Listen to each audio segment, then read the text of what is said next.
News channel కి స్వాగతం. దొడ్డికొమరయ్య 79వ వర తెలంగాణ చరిత్రలో జూలై 4 అతి ముఖ్యమైన రోజని దుమ్మగూడెం మండలం గడ్డోరిగట్టు గ్రామంలో దొడ్డికొమరయ్య వర్ధంతి సభలో కుంజ జోగారావు అధ్యక్షతన జరిగిన కార్యక్రమంలో CPI-ML new democracy party Bhadrachalam division కార్యదర్శి కామ్రేడ్ ముసలి సతీష్ మాట్లాడారు.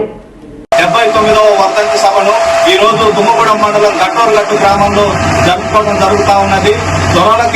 దొరల పెత్తనం ఉన్న నాడు దొరల రాక్షసత్వాన్ని గోలిగట్టాలని చెప్పి దొడ్డి కొమరయ్య ఆనాడే కంకణం కట్టి రజాకారుల గుండ్లకు ఆయన గుండెను అడ్డుపెట్టి ప్రాణాలు త్యాగం చేశాడు.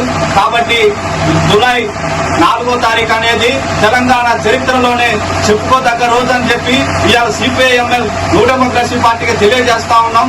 ఈయన స్ఫూర్తితోని ప్రజా ఉద్యమాలు ఆదివాసులు ముందుకు రావాలని చెప్పి కోరుతా ఉన్నాం. ఇవాళ తెలంగాణ రైతాంగ పోరాటంలో ఎందరో అమరవీరులు ప్రాణాలు త్యాగం చేసి ఇవాళ తెలంగాణకి మనకు అప్పచెప్తే ఇవాళ 2014లో కేసీఆర్ ప్రభుత్వం వచ్చి ఇవాళ ఆదివాసీల పోరుపులన్నీ గుంజుకొని ఇప్పుడున్న కాంగ్రెస్ ప్రభుత్వం కూడా అదే వైఖరి కొనసాగించాలని చూస్తా ఉన్నది. ఇవాళ అమరవీరుల పైన ఎన్కౌంటర్ల పేరుతో కగార్ ఆపరేషన్ పేరుతో వందల మంది విప్లవకారులను పట్టు పెడతా ఉన్నది. 2026 మార్చి 23 కన్నా ఆలౌట్ అని చెప్పి అమిత్ షా కారుకూతలు కూస్తా ఉన్నాడు. విప్లవాన్ని అర్థం చేయడం అంటే ఈ తరం నీ అబ్బతరం కూడా కాదని చెప్పి ఇవాళ ఈ సభాముఖంగా హెచ్చరించడం అనేది జరుగుతా ఉన్నది. ఇట్లాగే విప్లవకారులను ఊచకోతకు వస్తే